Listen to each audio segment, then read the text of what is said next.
Hey guys, what's going on? Welcome to the show. Welcome back. We're here. It is the mid-season finale on AFTERBUZZ TV for The Walking Dead. This season has been going off the rails. We had a huge bombshell drop tonight, and my goodness, are we excited to break things down for you. I'm here. The full panel's back. We're going to talk about the episode. We'll see you guys in just 1 minute. You're tuning into the destination for TV superfan discussion, AFTERBUZZ TV. And now, let the buzz begin. Am I that corny when I do my intro? No, we love it. We love it. We love it. You pet me up. Yeah, exactly. No corniness. No, You guys we laugh love it. every time. No, because it's a funny. good laugh. We're not laughing at you, we're laughing with you. You always look at us after you do it too. That's what makes it funny. For approval, of course. Was it good? It's great. All right, great. Excellent. What's up, guys? Welcome to the show. We're here. It's AFTERBUZZ TV. The episode is called How's It Gotta Be? And he kind of sings it in the song, like he says, how's it gotta be? So even though that's not what the lyrics are. Anyway, welcome to the show. It's AFTERBUZZ TV. We're here. We're back. We're excited. It's the end of the first half of season 8. Yes. Yeah. Season 8. Yeah. And let's just get straight into it, guys, because there's a lot to talk about. I've got a beautiful panel, big smiles here. Let's start in the middle. Oh, we're starting in the middle day? Wow, Yeah, because you always say you can't live up to what I say. All right, what's up, everybody? I am Derrial Christon. You can follow me. I'm sure you're seeing my name in the lower case or not, but you can follow me everywhere: Instagram, Twitter, Facebook, and I'm happy to be here for this finale today. How am I going to follow that? I think you can follow it. What's up, everybody? Thanks for tuning in. I am Timothy Michael. You can find me everywhere at I am Timothy Mike. I am Timothy Mike. And I'm really excited about breaking down this episode. Yeah, absolutely. Guys, I'm Ben Bateman. You can find me at Ben Bateman Media, Twitter, and Instagram. If you stay tuned in the middle of the episode, we're going to be doing a very special giveaway from goldlabel.com. They have decided to give us some awesome Walking Dead promo stuff to give away. It's going to be a free Walking Dead gift. You got to be in the live chat. So if you're listening to this, watching this live, if you hear this on the podcast, I'm sorry, but good news, there is going to be a discount code we can give you to buy cool licensed merchandise there anyway. Yep. So you'll be able to go check out the whole deal. We'll probably do another one of these down the line anyway. So We will. stay tuned in the middle of the episode. We're going to give something cool to somebody in the live chat. Karl's dead. Well, Boom. not yet. Bombshell. Drop the mic. Bombshell. Spoiler alert, right? Yeah, I mean, he's not dead yet, but like I think that's probably where we start. It's where the episode ended, and honestly, I thought it was funny the way that they paced the episode out, because if they hadn't shown us that in that moment, I would have felt like this episode was just a big, for lack of an inappropriate term, jerk off. Yeah. That's what the episode was going to feel like. It was going to feel like a big time, just like 90 minutes of like the same tone without any resolution. Yep. Yeah. And Yeah. the Karl moment tied it off for me. I completely agree with you, but at the same time, I feel like them just relying on this last 2-minute Karl moment was a cop-out. I was thoroughly disappointed with this episode. I'm just going to say it. Yeah. Because I felt like it was, like you said, Ben, it's just the same monotonous, tight frame on the faces, and then it was just the same thing as the entire first half of the season, and I thought that this mid-season finale was really going to bring it, and I was a little disappointed.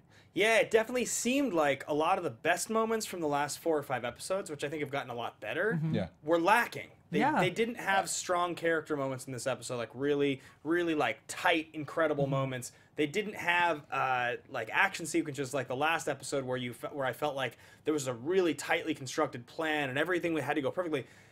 Everything felt a little too convenient, a little too easy. It all happened without without explanation. I mean, I agree with you, but I wasn't as disappointed as you two were, because there were certain moments in tonight's episode that were really strong to me that made it stand out. I mean, for example, when Negan's team rolled up on Maggie and the squad, and just the intensity of that scene. That's true. There were parts that I felt really, it was making me think like, what is going to happen next? That was the best one, I thought. Actually, I think Yeah. the one you just mentioned was the best one. Yeah. For me, I think the big one with this episode was just that I didn't quite understand how Negan's crew could go from like a few episodes ago being so completely under assault, having their gates bashed down with trucks, filled with walkers. A few episodes? You mean last episode? Yeah, having to retreat to the top floor of all the people in like the outpost getting killed, to this like perfectly organized plan to like flank each group with enough firepower, I enough give you that, people that our people just got totally overpowered, and I didn't understand how that happened. I mean, they keep saying Eugene. Eugene helped them. Eugene did it, and I'm hoping that they resolve it in a flashback or something in the next stretch of the show. But I would have liked to have seen more of that in this episode, and I feel like that would have closed some doors for me going into the next stretch of this. I want to just be completely closed to this first half of the season, because I don't want to say I didn't enjoy it, because there were definitely moments that I did. Yeah. I just felt like this was just very underwhelming for me. So I wanted all doors closed. Well, I mean, so breaking it down logically, there was a few different things that happened. First off, Ezekiel's crew got killed. So before the battle started, that was one of our big groups that had weapons, and they got completely taken out. Yeah. So that's one of our 3 factions that are going to go in to attack Negan. So we're missing a third of our people, which is probably why our numbers feel a little smaller. Yeah. But yeah, I don't know. Like in the face of all this, I definitely want a little bit more reality from Negan. I feel like he's too much of a cartoon character at this point.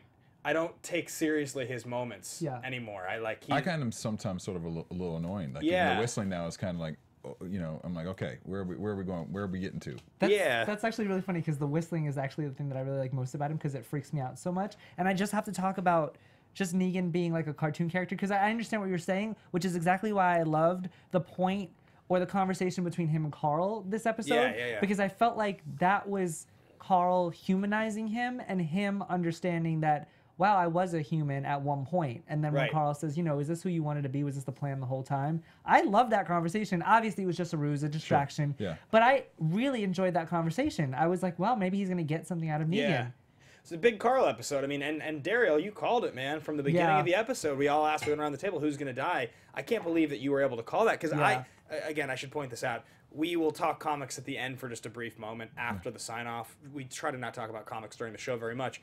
But look, the reality is, guys, there's a comic book with 150 episodes or issues that's been going for 10 plus years, and it's continuing to go, and it's not slowing down. And there's a show that's now gone for 8 seasons, and it's still pulling 10 million viewers. At a certain point, the show's not going to be on TV anymore. The show's not going to run for 17 seasons. Yeah. So eventually, the comic book and the TV show have to diverge pretty completely. Yeah. And so that's all I'll say, but I will just say that this Karl moment in this episode caught me by surprise. Yeah, it was, you know, I kind of predicted even, I think last episode or whenever 2 episodes ago about it. To me, even the way they set up his story today, it just felt to me that his character was coming to an end. It's really foreshadowing. It was just a lot of foreshadowing. Yeah. I know that they do a variety of different foreshadowing to kind of throw you off, but it was something that was so specific to Karl this episode, and I feel like we haven't gotten that in a while, and I was just, it was just a gut feeling like this. I don't know, he's going down. I completely agree with you. I feel like there was a lot of foreshadowing with Karl, so I'm not as, maybe that's another reason why I wasn't as surprised. Maybe that's why I felt like the episode was a little underwhelming, because I was like, well, somebody's gonna die. Did I think it was Karl? Honestly, no. Was I shocked that it was Karl? No. He seemed pretty unkillable to me. I don't know. I didn't really think that he was one of those unkillable characters, and I felt like them showing Enid and, you know, us, you know, understanding, like when she was like, oh, Karl, like there was like just so much She was like, stuff. better driver than Karl. Yeah, like it was just a lot. And even the power that you really saw that he has over the group. You know, I mean, he was definitely dictating what everybody needed to do, and felt comfortable doing it. I thought it was funny that at one point when he's yelling at everybody and he's just like, this is my plan, he says, this is my show. Right, yeah. I was like, you literally said this is my show. Because the question of whose story is it, whose show is it, is one we talk about all the time. Yeah. So it's clearly not his show. Well, I just want to go back to the fact that we honestly thought that at one point we talked about it. Rick was going to die and Karl would, you know, take over. Yeah, and I thought that's what was going to happen. But I guess they're really going down this road of, you know, Rick is literally unkillable. I don't think that's true. I don't. That's what they're painting out. I agreed. I never felt like they built Karl into the character on the TV show that was the character we're talking about. He always felt marginal. He always felt like a marginal character that they were trying to shoehorn into a more important part of the story. But I don't know if it was the fact that he's not that good of an actor. I mean, I don't think he's a bad actor, but he's annoying in a lot of moments. I think he's a teenager, and he's cast and directed to be that way. Yeah. So I don't think it's totally his fault. But, like, there was those moments where I'd be watching and be like, I don't know if this guy is able to pull off what they want him to pull off. What are you guys laughing about in the chat here? Just people saying that Gimple has already, like, confirmed that Chandler Riggs' character is actually going to be gone. Dead. Yeah, which kind of blows a hole in my theory, because I had a whole theory that the helicopter from like 4 or 5 episodes ago, they were going to get to a military compound, they were going to find an antidote, but an antidote's not a cure. I had all this stuff going on in my head, you guys, but I guess I'm wrong, so that's just me. Gimple confirms that he's dead. I mean, it's a big bomb to drop. That's a huge. It's a huge. Death. Yeah. If you were gonna rank the order of importance of characters on the show to kill, Karl's definitely top 5, right? No, you think so? So Rick, Michonne, Derrial, Maggie, Karl. Yeah, I'm gonna throw Maggie even after this episode, I really have a lot more respect for Maggie. Oh, absolutely. Rick, Michonne, Derrial, Maggie, Karl. That's probably the 5, and then it's probably him. Yeah. 6. Okay, 6. Yeah. Okay. Top 6. Yeah, top 6. So I mean, that's a surprise. If they'd killed any of those other characters, it would have been a huge bombshell. That's true. So. Yeah, I mean, we've it's going to be such a stressful episode when however they decide to show him being killed. Is the whether he turns into a walker or Rick has to kill him or whatever that may be. Well, that's what I was going to say. Like, I'm less interested in the fact that Karl is dead or dying, and more interested with the fact of the impact that it's going to have on each individual character. Yeah. I wonder if Karl, because he's dying now, and he knows that he's sick, but he's got a little bit of time left, is going to go out of the sewer with a gun and try to find Negan and basically sacrifice himself to try to kill Negan. Like, just like give it his best. I don't know. I mean, it just looked like he was like on his deathbed. Yeah, like, he can't even stand. Yeah, like he looked pretty weak. That's a really great theory. That'd be really cool. Yeah. Instead of him just dying in a sewer, like go out guns a blazing. That sounds like something that Karl would want to do, but I don't think. It's a shame he doesn't have some of the green juice that Logan gets at the end of Logan. Yeah. Gets all jacked up for like 10 minutes. Yeah. She's the best. Did you see Logan? Both of you? I did. I saw it. Yeah, I thought it was great. You just got a shout out from Tac Nuba 1990. Shout out to Ben Bateman for being on Collider Top 50. Oh, thanks. Yeah, cool. Yeah. Go Ben. Cool. Yeah. I just was on the Thor episode. Yeah, doing more of Ben. those. So cool. Where were we? Karl is dead. Let's talk Maggie a little bit. Yeah. This is pretty good. This is a good Maggie episode. It's great. One of the best of her. She's a really good character. There's an Instagram account called Cohen Beauty. If you guys, just kidding. Yes. So we know that you love Cohen Beauty. Totally kidding. I feel like Cohen Beauty should be a sponsorship for our show. That's actually hilarious. So she was great in this episode. She gets pulled over and she coaxes them into giving her a coffin. Yeah. She gives her shit away. I think that Jesus just sucks. That's the conclusion I'm coming to, and I actually am really bummed out that they've written his character to be as naive as he is. Yeah. The fact that even there, like when they get back to the compound, and he's like, Maggie, what are you doing? And it's like, Jesus, like, we should all just be dead right now. They should have just killed all of us. Jesus. He kind of acted like he had never been through it before. And when we first were introduced to his character on the show, he was very clever. So it's like he's lost some of that clever nation that he had. That clever swag. Not only was he clever swag. That was clever swag. I like that one. I like clever swag. Not only was he had clever swag, he was also just badass. He had like this martial arts, he had this like take no bullshit attitude, which I loved about him. He was a ninja. Yeah, and now he's just like, he was mysterious. Like, I really enjoyed his character, and now he's just so. He sucks. They ruined his character. They totally ruined his character. He's not an enigmatic anymore. He seems totally naive. He doesn't really ever get to do anything action packed. And he seems like a complete idealist living in just unwilling and too smart for it to be realistic that he's not accepting this new world that he lives in. I agree. And I could understand if they had showed us something that changed this perspective, like when Morgan or when Karl had her little, turn to not killing anybody anymore. Because that happened. Like, I could understand if they had shown a reason. Yeah. But it's just a 180-degree turn on his character, and we don't know why. Yeah, it was definitely kind of fascinating, kind of a crazy turn that he's just become this idealistic. Yes. I think because what I notice now with the way this show works is that you have all of these different groups and factions and these kind of mouthpiece leaders of the different crews. The zombies at this point are the only time they really matter is if you get cornered by a big group of them. Yes. Mm-hmm. But otherwise it's just people versus people. Mm-hmm. And it really seems like the stakes are so high for all these different groups involved that at any given time, if you wanted to throw the strategy out the window and throw the pleasantries out the door and all of your Negan whistling nonsense out, you would just murder everyone that was in front of you because they pose a threat. Yeah. And I feel like in every interaction I see in this show, that constantly is what I find myself thinking, which is just like, why are you talking? Yeah. Given the chance, they're going to murder you. Yeah. So just kill them all. That's it. Both sides. Yeah. I agree with you. No, it's like, just for example, Laura and Dwight's conversation. Like, she's literally standing there with a gun to his head, and they're shooting at her. And I'm like, why don't you just shoot Dwight? I didn't want her to shoot Dwight, but I'm like, why don't you? I'm surprised she didn't do that, but I think she wanted to get the answer, even though she knew the answer. Yeah. From him. Right. She wanted to have that That's dialogue fair. to That's hear fair. to hear it from him, you know. But I still thought she would have shot him. But then, of course, that's when everybody starts shooting at her. She runs away. She runs away. I just, like we talked about it a lot in the season premiere, but like Negan comes out on the platform, they don't start shooting at him. There's just Rick's Negan fight. Let's talk about this a little bit. Yes, please. You know, so Rick finally shows up, and we're jumping all around, guys, so just stick with us. But Rick shows up, and he gets into this fight with Negan. Negan's like, I'm not, this isn't funny anymore, right? And they're fighting, and he's swinging the bat, and he's missing him. And finally, it's like Rick knocks him to the ground, and I think it was because he was in so close when he got the bat that his best move to use the leverage of his body was to, like, whack him in the face with the butt of the bat. Right. Kind of. I'd have to go back and watch it, but it also just feels like, or just like, I don't know, try harder, hit him, hit him. Or at least flip the bat to the other side where the razors are at. So if you're gonna bop him in the face, at least he gets cut in the face with the razors. But maybe I just go the violent route because I just want him to go down at that point. You know, you've broken in my house. You've destroyed everything. You've killed my team. I felt like that fight should have been a little bit more intense. And then also Rick runs away. Why? He's got a gun. You got your gun back. He's got a bat. Yeah, just shoot him. Yeah. Literally. Yeah. Yeah, go back and shoot him. Yeah. I don't know. Missed opportunity, I feel, is the best word that sums that entire fight up. Totally. Yeah. Yeah. I don't want to be negative about this episode because overall, I think if I was watching this all streaming and I could just watch it all back to back to back, I would probably feel more satisfied.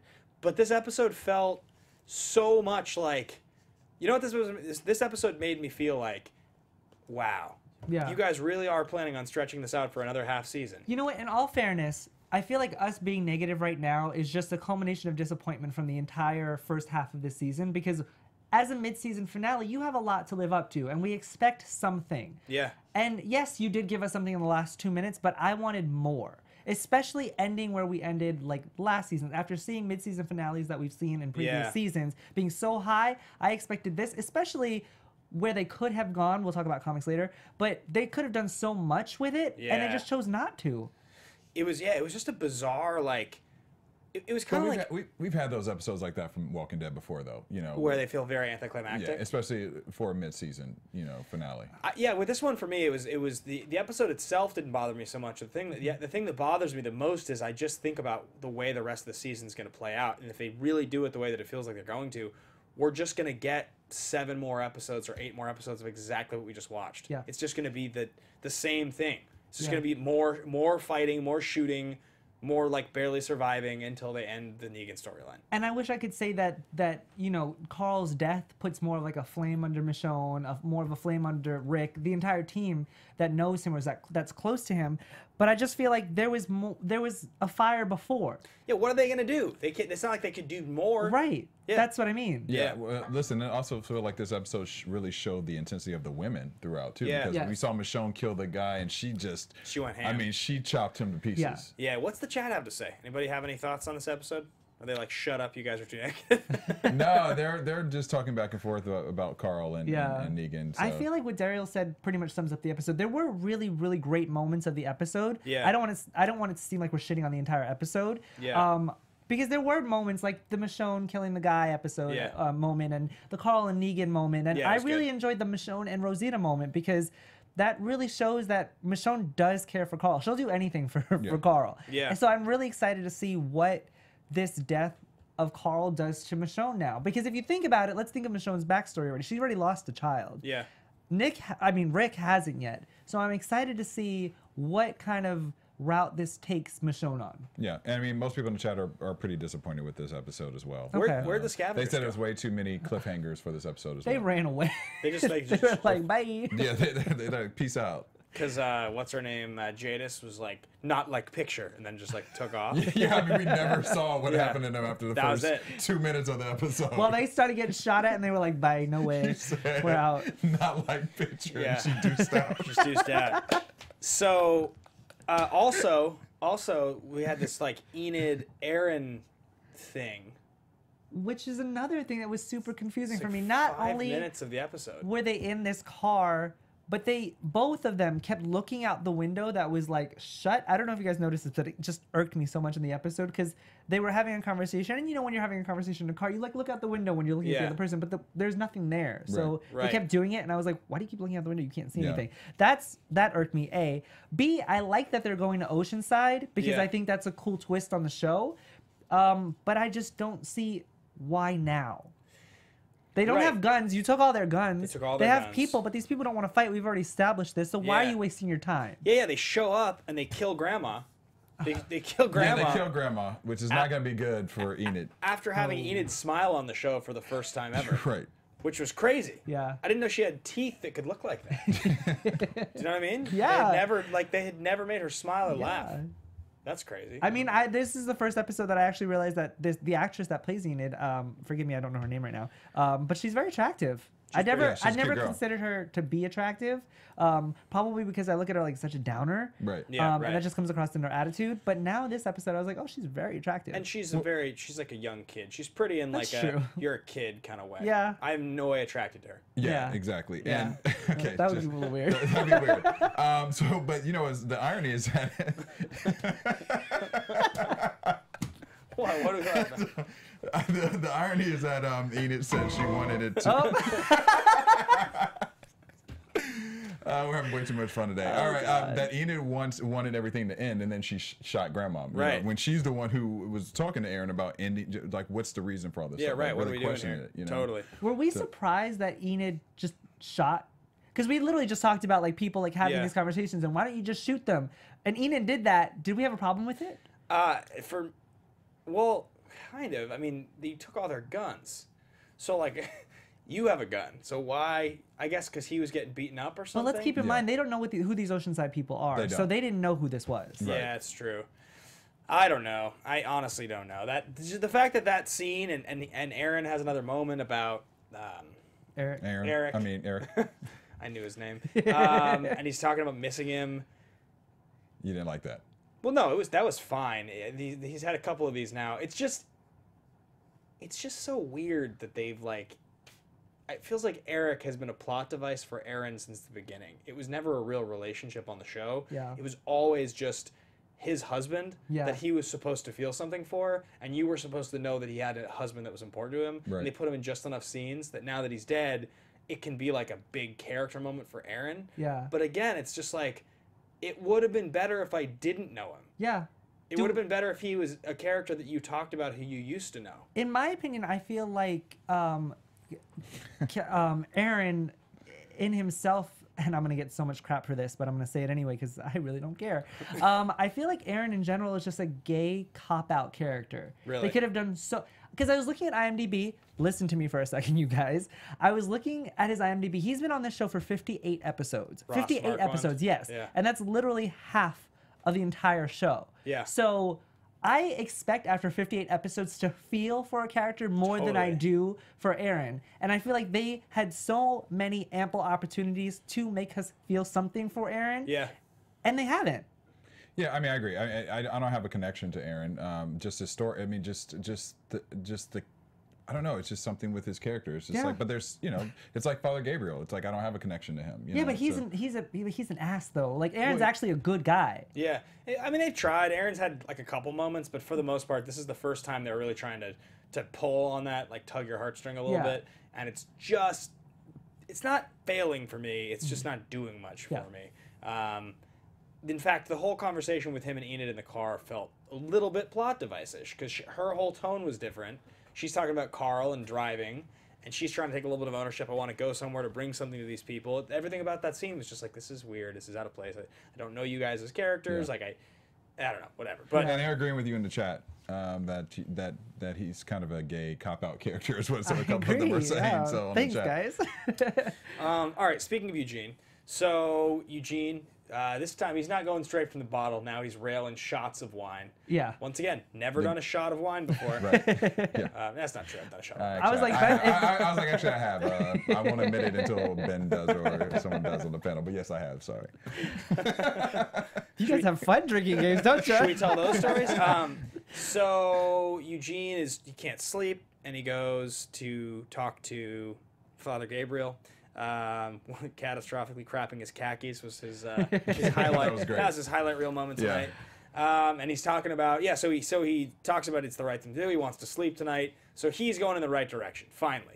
And he wants to transport Father Gabriel, but he knows that he can't. But he's like, if you want to take yourself, I'll drop these keys for you. And he, leaves him the keys. And that's the deal. That's all we get there. Here's my thing about Eugene. And Eugene's character in himself, as of last episode or 2 episodes ago, is just an oxymoron for me, because he says that he wants to save people, but then he saves people, and then those people just kill people. So it's not making any sense to me. It's not like I understand his reasoning, but at the same time, and just to take it a step further to put it on a personal level, you're saving people to kill people that you were once with. I know. Well, he's like that character where it's a little bit like if I saw Eugene and I was Rick, I'd be like, too little, too late, bro, because you really royally effed us. He really did, though. Yeah, hard. Yeah. I definitely wouldn't let him back in the group, but I would let him live. I would say, go on your own. I'm letting you do that, but I wouldn't kill him. But I would definitely, not let him back in my group. And but he clearly was having a lot of redemption. He was crying, Yeah, but I think we've established that letting him live is even worse than killing him, because now he's got to live with it. He's gonna go with another group of people to probably survive. And I think honestly, my guess is Eugene will redeem himself and he'll get back in the group, because that's what the show's gonna do. But he seems far too dangerous to let back in. Yeah. So all right, continuing to move through the moving pieces of the episode. So Karl, when Negan shows up to Alexandria, before they just start launching mortars, Negan's like, everybody apologize, you have 3 minutes. Karl goes into, I'm going to take care of business mode, and everybody tries to escape out the back with this convoy. So then there ends up being this blockade in the middle of the road where our crew, sans Karl, who's getting just blown to bits, they're waiting, and they take on this convoy. Finally, we get Dwight's moment, which was a fist pump for me. That was one of my favorite moments of the episode, because I've just been waiting. You've just been waiting for his turn. You know what I mean? It's been so long, just waiting to see him do something and just take out some of these guys. Oh, I see what you're saying. Okay. Yeah, that was a fist pump for me, because I like Dwight. Dwight's actually one of the characters that I enjoy on the show now. Which is funny, because he's been on the show less than Karl has, and he had more, I feel of character development. I honestly think that one of the highlights of the last 2 seasons has been his character and what they've done with his character in Sherry. Yeah. Especially what they did with his character in Sherry was that was really well done. Her relationship to Negan, when he goes to the house to meet her and she's not there, and the way that he has to live, and he's got the burn on his face, and they lie to each other. And what's funny about that whole storyline is that is pretty similar to the comics, so maybe they should learn something. Just saying. Well, I was actually surprised that Dwight took out some of his own men. I thought he was just going to kind of sit there behind the car and not do anything. And then when he stood up and did it, I was like, wow. Just started capping. Yeah. No, I knew that was coming, because it like Ben says, it was about time. You can't fly under the radar for this long. It's going to come to a head at some point. Yeah. And now he's caught. He got shot in the arm, so now he's caught, though. And so what's her name again? Laura, yeah, she gets away without shooting him. Surprising. Shot him once, but not shoots him in the arm. Yeah. But yeah, so that was good. So now Dwight's one of the good guys, so to speak. And go ahead. Sorry, not to interrupt, but I just found that interesting, because you say one of the good guys, but Daryl and Tara don't seem to trust him. And I just want to talk about that moment with Rosita, because Rosita stares at him for a good 10 seconds and then goes over to help him. So I don't know if she sees maybe a redeeming quality in him. I'm interested to see where that relationship goes. Well, I think it'd also be something that they would have to have him in the group and really watch him for a while before they fully trust him, because I'd always look at it as, if you did that to your group, what would you do to me?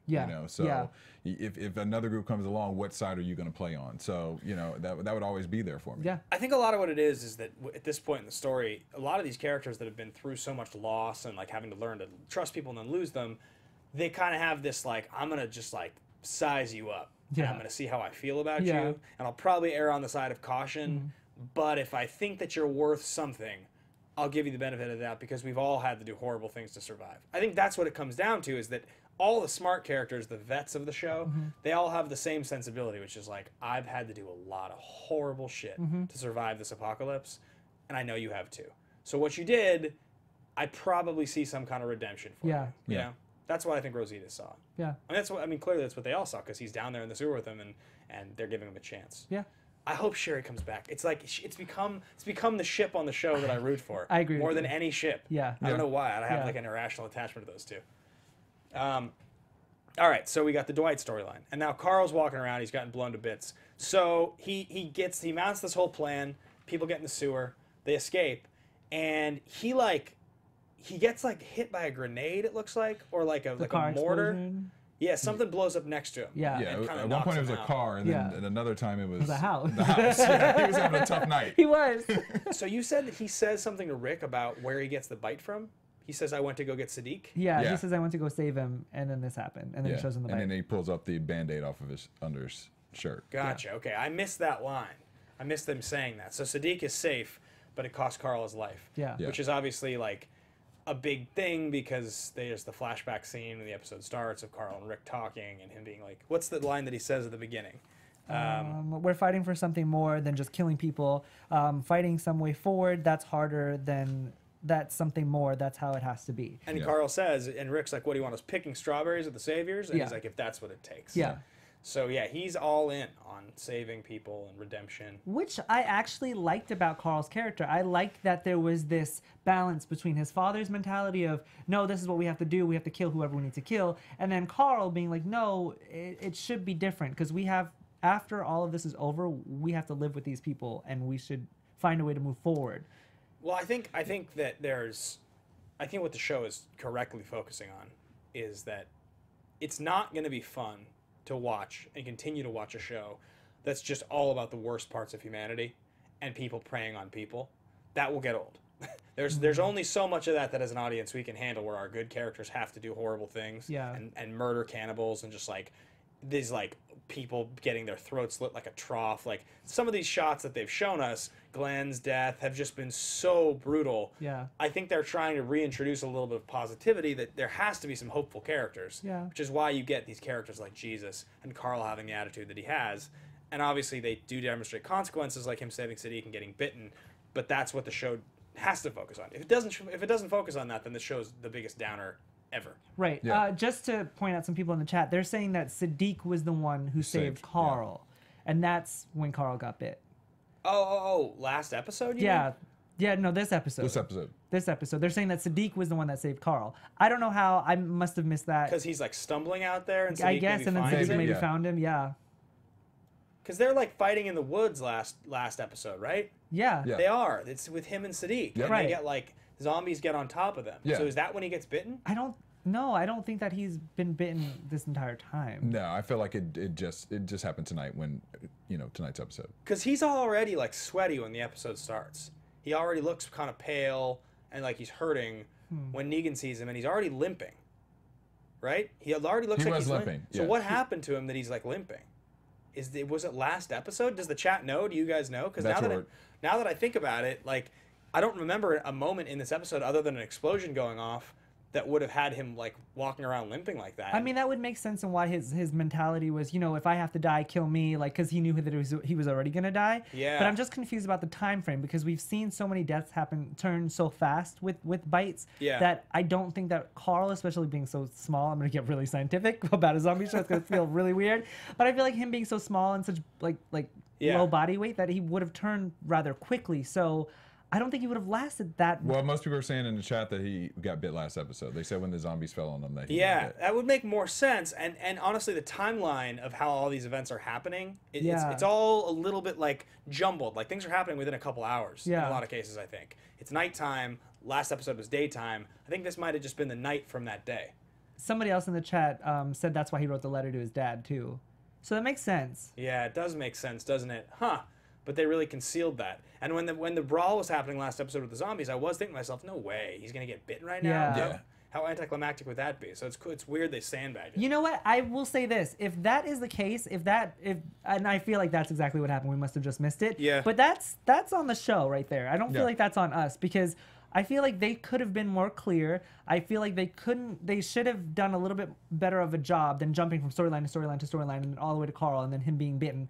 It was just very confusing, and I feel like that takes away from his death. Well, even in the chat, a lot of people were sort of confused on when I think it's it actually intentional. took place. I think they concealed it. They didn't want us to distinctly know. I think they wanted us to be confused and then start to catch on when he's limping and he looks like he's sick this episode. If you think about it now, if you were to go back and watch it, it would all make sense. No, it does. That's why I'm like, Yeah. oh, that does all make sense why he was limping. But then at the same time, while you're watching the episode, because I remember thinking, why is he limping? Oh, probably because he just got blown up right next to him. Right, There's like all of these things that you have to like rationalize in your head, and then at the end of the episode, you go, oh, no, wait, never mind. Agreed.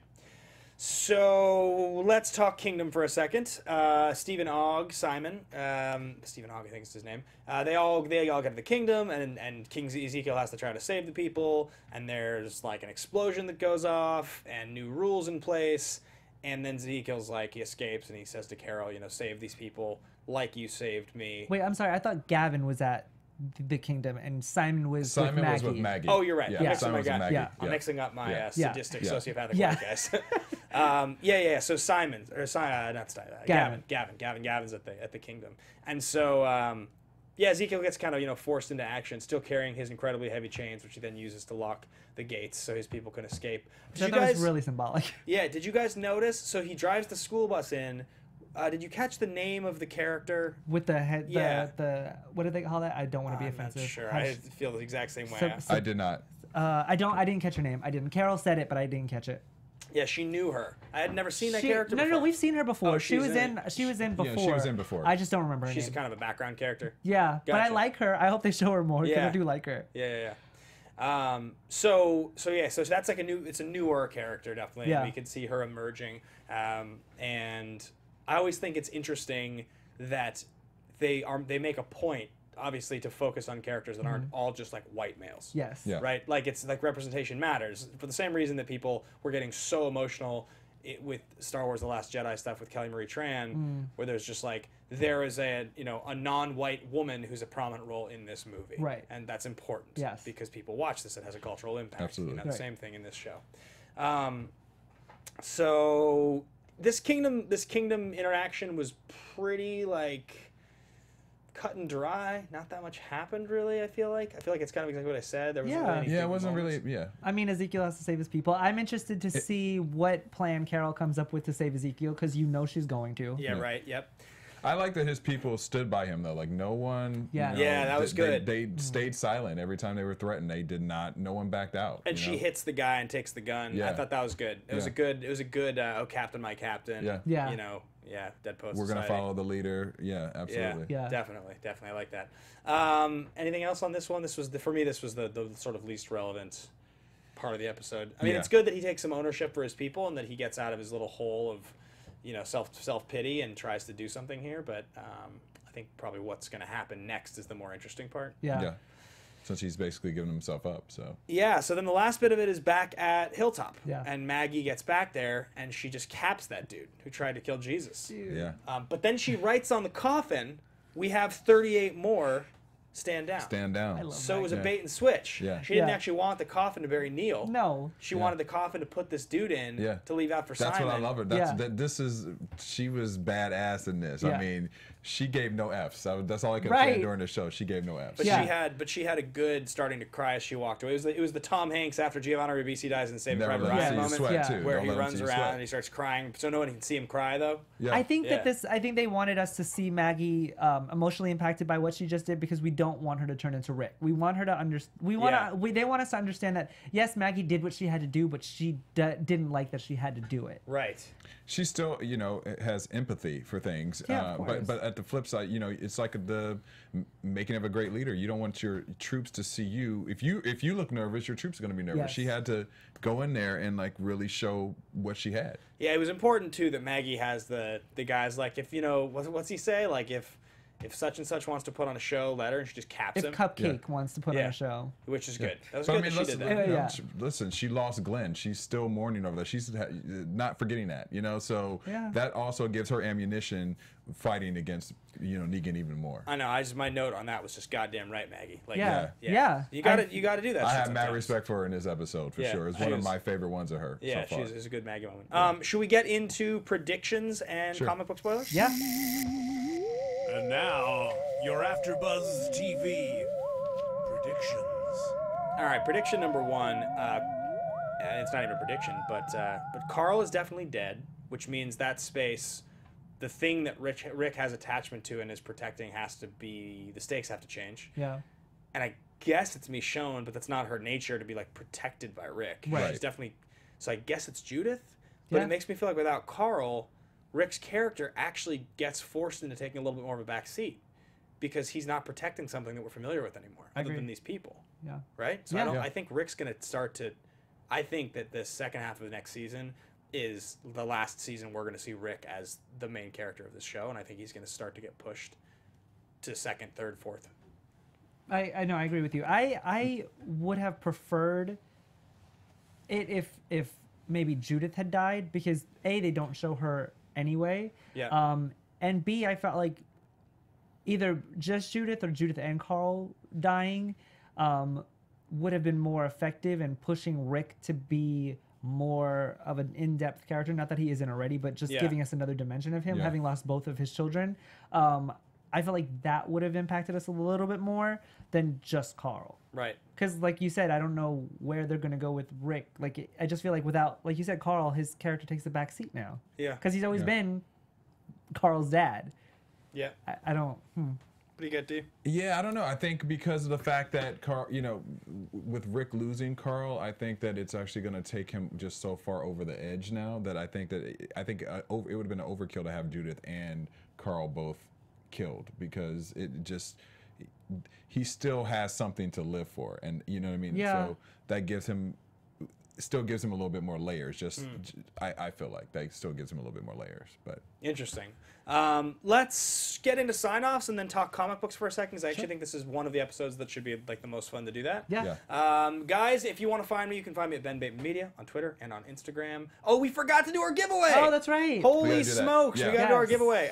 Do your sign-offs, we'll do the giveaway, and then we'll do comic books. Okay, cool. I am Timothy Michael. You can find me everywhere at I am Timothy Mike. you can find me at Derrial Christon on Instagram, Twitter, Facebook, everywhere. All right, so let's do our giveaway. So we got to pick somebody who's in the live chat. We're gonna pick someone from the live chat to be a prize winner for goldlabel.com, and we'll have you do is give us your email through the chat, and we will send you all the important information about how you win the prize. But the winner is going to be Vader Girl. So Vader Girl, if you're listening, you won a special prize that you're going to be able to pick from goldlabel.com. They have an assortment of different Walking Dead items, and they're going to have you choose which one you'd like to win in particular. Mm-hmm. So sweet. So if you don't feel comfortable giving away your email in the live chat, then just DM Derrial. Myself, Derrial Christon. And if you can't because of the whole Twitter thing, tweet at any one of us. And we will get you that info. We'll do the whole. But we don't want to leave everyone else, prizeless. So what we're also going to do is that Gold Label is really great with this. They're actually offering a special promo code for all the fans who listen and live chat with us. You get 20% off on everything at goldlabel.com if you use the promo code AFTERBUZZ. This is all uppercase. AFTERBUZZ20. So that's AFTERBUZZ20, and it's going to run through 12/17 midnight. Please make sure that if you do, would like to use this promo, that it's in the U.S. only, and that you are over the age of 18. But you can get some cool items for 20% off. So definitely check that out. Yeah, 20% off. It's all like licensed Walking Dead stuff. Tons of cool stuff on there. Mugs, bumpers, stickers, tees, everything. Yeah. Tees as well as T-shirts. Just kidding. Because like tees. Oh yeah. Never mind. I was making a bad joke. Okay. Congratulations, Vader Girl, on the free stuff. Yes. Check in with us. We'll make sure you get that. Guys, thank you so much for watching the show, for listening to the show. For 1 week, you can go to goldlabel.com and get you can get your free stuff. Let's do comic book spoilers. Yes. 10 seconds. Get out of 10 here. seconds. We're gonna talk comic books for just 2 minutes. If you don't want to hear, turn off your computer, turn off your phone, close out the feed. What are you going to do with it? Get rid of it, because you don't want to hear us spoil comic books, except for Derrial, because we spoil everything for him. We do. We love him. Damn it. And 5, 4, 3, 2, spoiled. Bye. All right. So first of all, Judith. Yes. Judith dies in the comics. I know. Like 5 years ago. With Lori. Like, she dies in a more dramatic fashion than she would have in this last episode. And she's a baby. Yeah. Yes, literally, like Lori takes 5 days out of the womb. She gets shot through the back when she's running, carrying the baby. And It's she crazy. falls on her. It's really gross. So that's why I said, maybe them killing both of them would, you know, impacted Rick more, because in the comics that influences his direction for everything. So I thought, you know. Also, Karl's storyline in the comic book, because of Sophia, because he has a relationship to her because she stays around, is really important. And then when they meet Alpha with the Whisperers later on, which I don't think you've gotten to yet. I haven't gotten to yet. It's so Karl's interplay as like a teenager with like the two teenage girl characters is really important.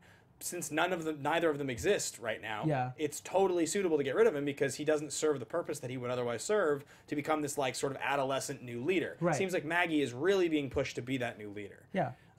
So both of those things are pretty relevant. And from the point that we're at right now in the story to the end of the season, based on All Out War in the comics, I don't see how we're going to get 7 more episodes out of it. I don't either. And I was really hoping, like we said last episode, about the time jump thing that we were talking about. Yeah. I really hoped that they would have at least teased to this. I really had hoped this entire episode that they were going to tease to it, but they never did. Again, they just started out the season with it. Yeah. Yeah. Yeah, totally baffling. But like we said, the show is now going in a different direction. And they're taking characters, you know, Morgan's leaving the show. He's going to go to Fear the Walking Dead. So we know that's happening. Karl's going to die, so that's different. Obviously, we still have Derrial. Carol's in the show. Sophia doesn't exist. Laurie Laurie's gone. Like, there's a lot of stuff. Laurie's Andrea. Michonne is Andrea. Yeah. So... And there's a lot of those character developments that we still could see from everybody there, because there's a lot to choose from. Yeah. You know? Yeah. So the show, it's definitely very interesting to look at and think about how they're going to do this next. But the death of Karl... to me, that speaks volumes to the risk they're willing to take as far as the show deviating from the comic book. Yeah. Because without Karl, there's a big part of the next story that you can't really do. Well, that's why sorry to interrupt you, but I honestly feel like the show is, you know, on its last leg after doing this, because I feel like they don't have more than 2 more seasons in them if they killed Karl. Yeah. Well, and James C from the chat said, I like what he's saying, that Henry could be the new Karl. Because Henry is the one who followed Carol. Oh yeah. And he could, you know, there could be something there. That's a good because he's lost his brother, and you know, totally. And Benjamin, he did lose Benjamin. Yeah. All right, guys. Well, I think that's going to wrap us up for the first half of this season. Thank you so much for watching. Thank you so much for listening. As always, check back Happy same holidays. Time, same place. Happy holidays. Oh yeah, happy holidays. We won't see you till next year. We'll see you guys in February, right? 2018. Happy New Year. Well, I'll be back to close out the season and talk about all kinds of fun stuff. Do some more prizes. Yeah, enjoy your stuff. Again, goldlabel.com. Thanks for listening. Thanks for watching, guys. See you all on the flip side. Peace. Bye, guys.